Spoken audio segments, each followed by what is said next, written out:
శ్రీకృష్ణ పరబ్రహ్మణే నమః. కృష్ణాయ వాసుదేవాయ దేవకీనందనాయ నందగోపకుమారాయ గోవిందాయ నమో నమః.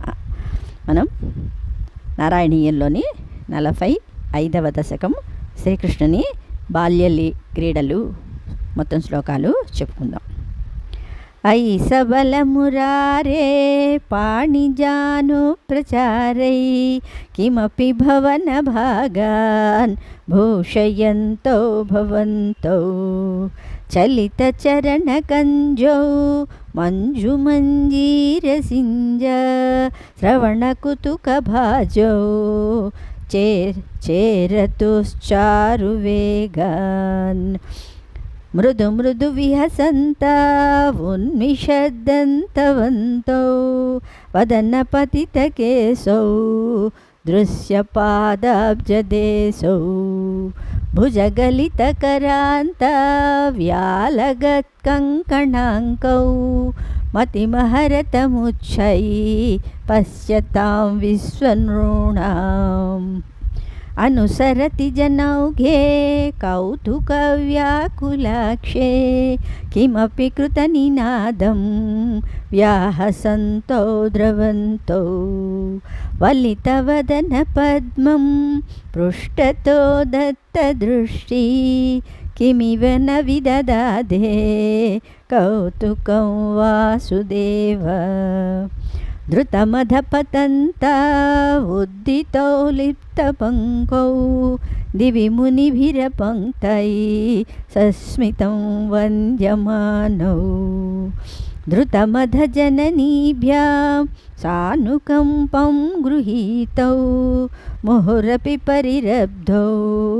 ద్రాగ్యవాం చుంబితౌ చ స్మృతకుచభరమంకే ధారయంతి భవంతం తరళమతి యశోదా తన్యధా ధన్యధన్య కపటపశుపమధ్యే ముగ్ధహాసాంకురం తే దశనముకుళహృద్యం వీక్ష్య వక్త్రం జహర్ష తదనుచరణచారీ దారకై సాకమారత్ నిలయతతిషు ఖేలన్ బాలచాపల్యశాలి భవన సుఖ బిడాలాన్ వత్సకాంశానుధావన్ కథమపి కృతహాసై గోపకైర్వారితో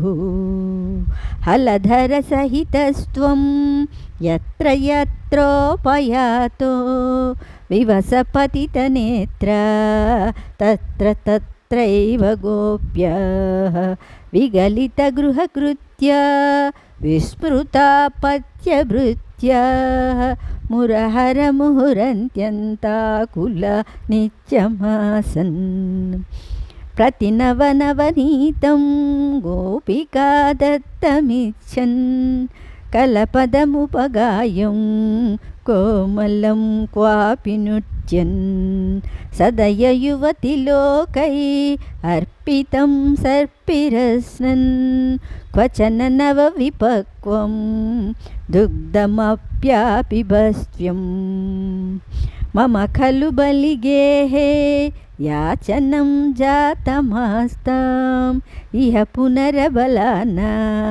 అగ్రతో నైవ కుర్వే ఇతి విహితమతి కిం దేవ సంత్యజ్య యాచ్యాం దధిఘృతమహరస్త్వం చారుణాచోరణేన తవ దఘృతమోషే ఘోషయోషా జనానాం అభజత హృది రోషో నావకాశం న శోకః హృదయమపి ముషిత్వా హర్షసింధోన్యధాస్త్వం సమమ సమయరోగాన్ వాతగేహాదినాథ. శ్రీకృష్ణ పరబ్రహ్మణే నమః. ఎవరు కామెంట్ చేయటం లేదు.